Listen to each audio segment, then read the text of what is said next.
জমিদার বাড়ির সামনের মাঠে ভাস্কর্য নির্মাণের কাজ শুরু হলো। নির্মাণ কাজের জন্য গ্রামবাসীকে শ্রমিক হিসেবে নিয়োগ দেয়া হলো। দিন দিন গ্রামবাসীদের মধ্যে বিরোধ এবং অস্থিরতা ক্রমেই বাড়তে লাগলো। নতুন অর্থ সংগ্রহের জন্য জমিদার বাড়ি থেকে চাপানো খাজনা বৃদ্ধি পেল। ফলে গ্রামবাসীর জীবন হয়ে উঠল আরো দুর্বিষহ। কিছু গ্রামবাসী গ্রাম ছেড়ে চলে গেল। একদিন জমিদার আদিত্য রায় নিজেই নির্মাণ স্থলে গেলেন। আদিত্য রায়ের মনে এক অদ্ভুত চাপ অনুভব হচ্ছিল।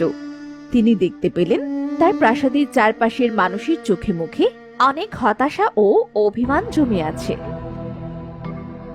ভাস্কর্য নির্মাণের কাজ সম্পন্ন হওয়ার আগেই একটি মারাত্মক দুর্ঘটনা ঘটল। নির্মাণাধীন ভাস্কর্যের একটি অংশ ধসে পড়ল। তাতে বেশ কিছু শ্রমিক গুরুতর আহত হলেন।